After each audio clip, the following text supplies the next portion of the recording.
How's your day? It's going good. I don't know how you guys are dealing with this new traffic pattern going on over here. Oh, over here? Yeah. Do you not like it?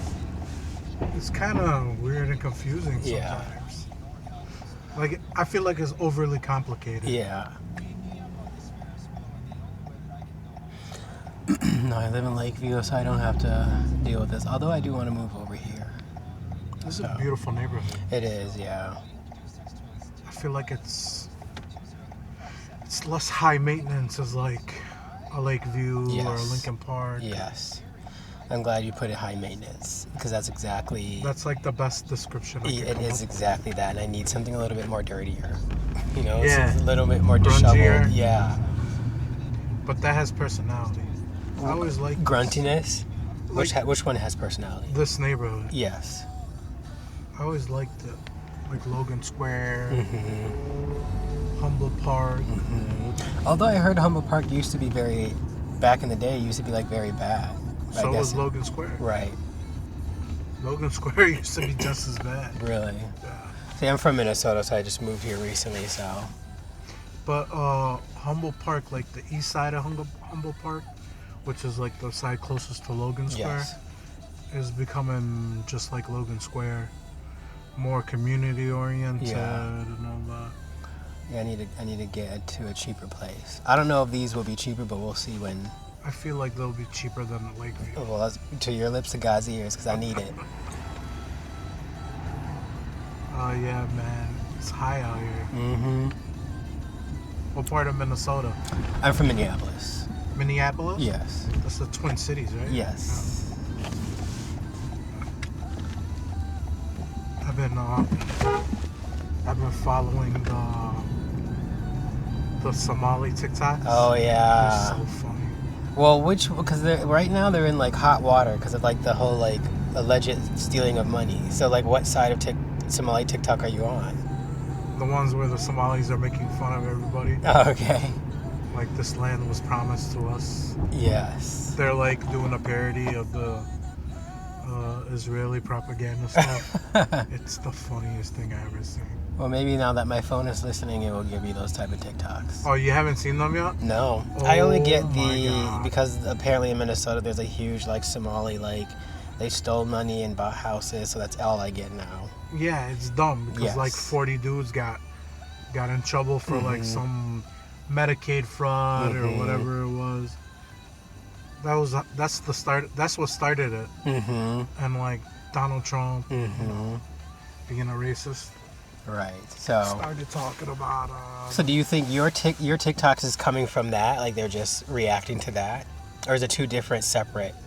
No, it's related because like they started trolling all the people that were, Yes. all the MAGA people that were Yes. like, oh yeah, Somalia sucks. Gotcha. Yeah. I'll So have to they look just out. started making, because the whole thing was like, I want them all out. Yes. I want to kick them all out. Yep. So they started trolling them. Like, there's AI videos of like Somali pilgrims. Funny. Like, I'll have to look it up now. it's so funny, dude. They're literally hitting all the Israeli lines. Yes. They're doing it on purpose. It's so funny, man. God promised us this land 3,000 years ago. So do you got anything on your Christmas list? Are you asking Santa for anything? First of all, do you think you're on the naughty or good list? I don't know, man. That's a tough one. I wonder how Santa really judges people. Because, like, do good people do bad things? Yeah. Yes. Of course. Bad people do great things too, right? Yes. That's a tough one. I hope I'm on the nice list. Yeah. I mean, everyone I asked, they said they're on the naughty list and they're going to get cold. It's like, wow, we must be very depressed out here. I mean, it's sort of like the same question as like, do you think you're going to heaven or hell, right? I never looked at it like that. Which one, like, whenever you ask somebody that and they start talking about it, they're like, hell's going to be kind of fun, right? Because all the bad people are down there. Yeah. in heaven, like you can't really do all the Can't do anything. yeah. And apparently Tamaga is that's their next neighborhood. So I don't know if I want to die and then see them there. Yeah, right. Like,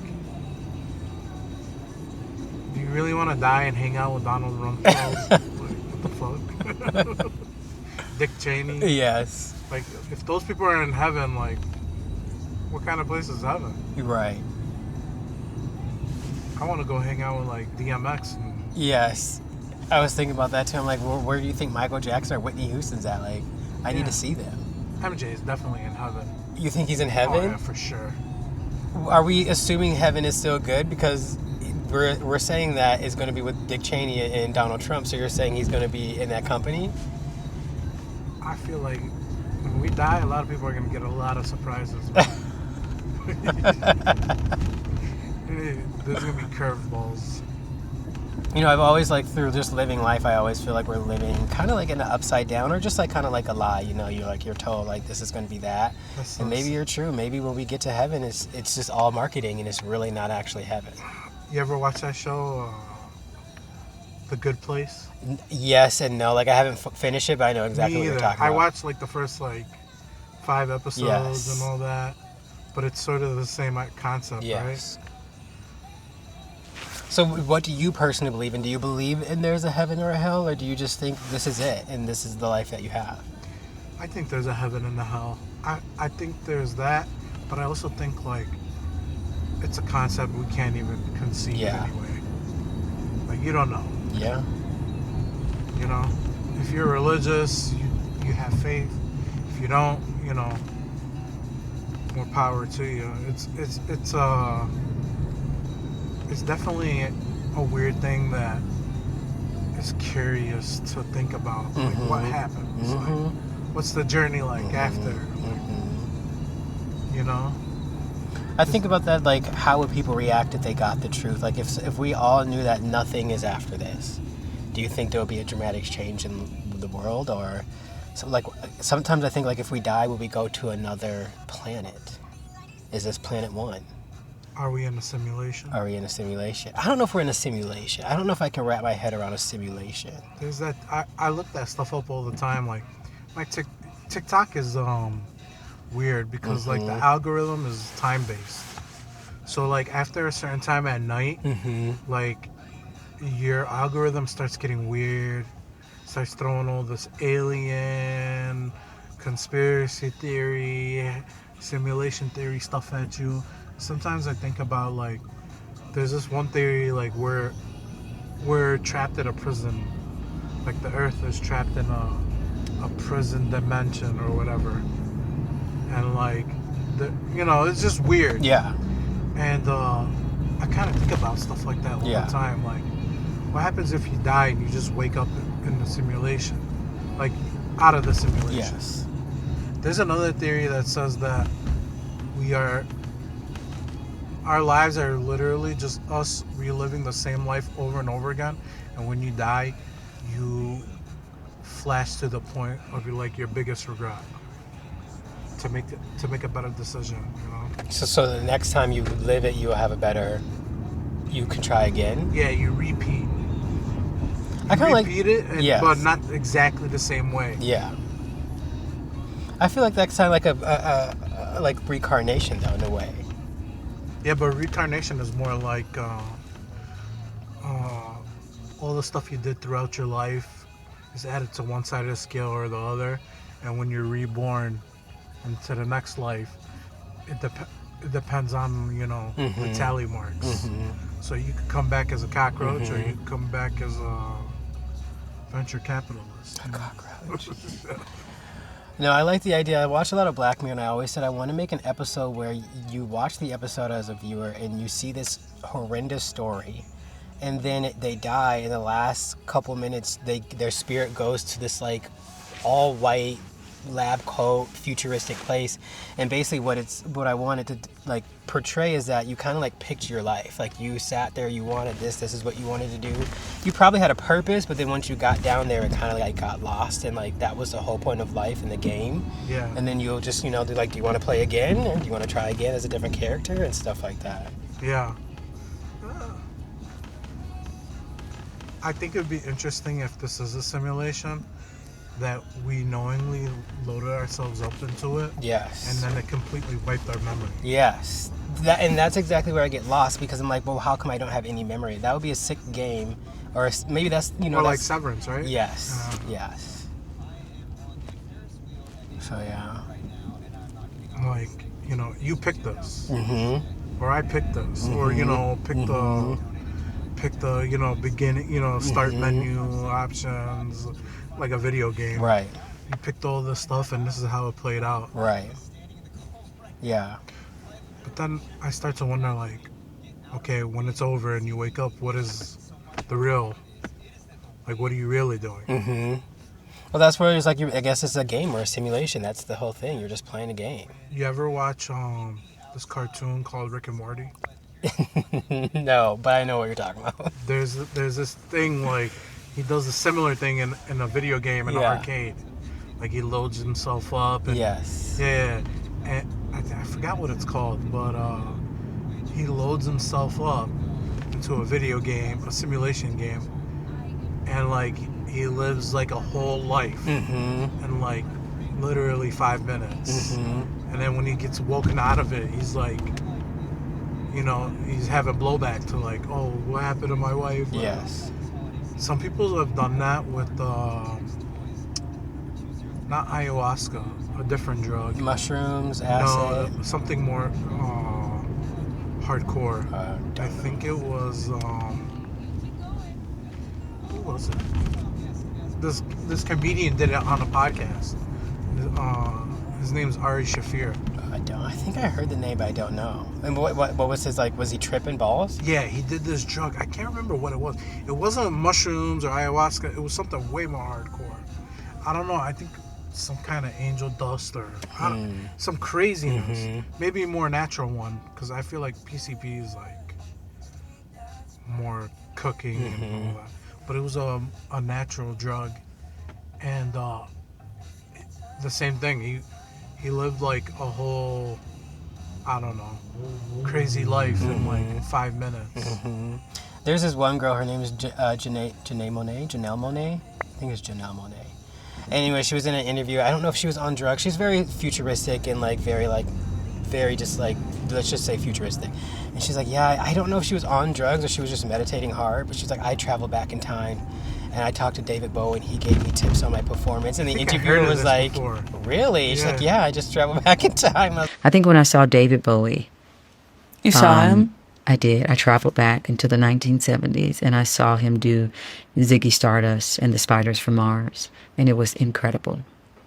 You traveled back. Yeah, it was backstage, and I was like, this is what I want to do. And so I jetted back to, the 2000s, and I was like, I can have the musical, make the music, create the lyrics, and create community around transformation and being queer, and not even just in sexuality, but just in how we see the world. Let's go outside the mundane and what people know us as every day. Leave room to allow yourself to transform. There's this episode, I don't know if you know the TV show on Amazon Prime called Upload, but essentially is when people die, they can get uploaded into a cloud, essentially a cloud heaven. Yeah. And it's just like a really good comedy because it has capitalism, so there's some people who are not fully loaded and they look weird because they don't have enough money to actually fund the fully loaded, so they're just like half I seen the there. trailer for that, yeah. And I was just like, I don't know if I want. That's another thing with like plastic surgery and drugs and all these things that keep you looking youthful, or when you see like Christina Aguilera and she looks like she hasn't aged. Or It's like, Keanu. yeah, and I'm like, I just want to like, I don't want to say I just want to die, but like I kind of just want the option where I just like die and just, I don't want to preserve a longer life here. I want whatever I was given that's it. I guess in America we're just so obsessed with like how long can I stay and how youthful can I look. It's like just die, just get old and die. Yeah, well, that's more of a part of like people are concerned of what happens after, so they kind of start regretting all the things that they did, most of the time towards the end, especially like older people. Yeah. Like, I don't know if you ever been with somebody that was old and on his deathbed. Yeah. But like they start dreading that store because they start thinking about hell. Yeah. Like just like what we thought. Yes. And like there's been, especially people that have lived that long, Right. there's been this image of hell painted in their brain since birth. That makes me think of, because there was this episode on Scandal where this girl did something really bad, and then basically when she was dying, she like confessed because she like felt bad for her spirit. Yeah. And so I think of all of the people who do, like Diddy, a great example. Like if he dies, do you think he's going to be on his deathbed? Like really at that moment, it's going to click that he did all that terrible shit, or is he just going to just die and be like he was still a good guy in his mind? You're talking about Diddy? Yes. I guess it depends on your upbringing. I don't think a guy like Diddy ever really gave a shit about heaven or hell, Have you been watching the documentary? Yes. Yeah. I knew about Diddy a long time ago. I always thought he was a freak. There's something about him where I'm like, he was a freak. There's a section of the population, especially like 90s babies, early 90s babies, that have had this like phase, a YouTube phase, way before Netflix, way before. And I've went down the conspiracy theory rabbit hole like in my 20s, and Diddy was a big part of it. Like I already knew about all the, unorthodox, all the weird shit that happened around what's his name's death, Biggie Smalls death, Tupac's death, all that stuff, his relationship with Jay-Z, Uptown Records, all that. I already watched all that. So watching, because my wife is a little bit younger than me, she's from the next generation, so watching her watch the documentary has kind of been funny. Yeah. Because like, I look at her and I'd be like, I tell her, babe, I already went through this. There's nothing good about Diddy at all. Yeah, I mean, I grew up on like Danny D. Kane and D12. Like that was I mean, I knew of him before, but like what got me to be like, this is Diddy was those two shows. I watched that too. Yeah. And like seeing him do like go across the bridge and get me cheesecake, like as a person, like I can see a record label asking you to do that. Like they're gonna make you rich. Yeah, there's pompous people. Yeah. Too. Yeah, but Diddy is weird. Like, so with that documentary, do you think he was like? Do you think it was the money that changed him? Do you think it was he just always wanted that power? Like, I always look at those documentaries. I'm like, how does someone get to that point? I can't fathom getting to that point. But like, how? Is it truly that you just get away with so much? You just get so drunk on just escaping consequences? Well, I think the documentary was explaining a little. I don't know if you got to the part was that one party he threw early in his career where a bunch of people died, and like, he went on TV in that news interview, and he was talking about how he was just a young black entrepreneur, trying to uplift the community and this and that. And I feel like, and I've seen a lot of people's takes on it too. Like after that happened, he realized like he could get away with a lot of stuff. Especially with media, especially in that atmosphere, because most media comes from New York. Right. But if you can get away with that, why drugging and sexing and like? It's the same concept of like people that get desensitized with porn. Like, the more you lift that limit of where your highs hit, the more you need to tweak it. You know what I mean? It's the same exact concept.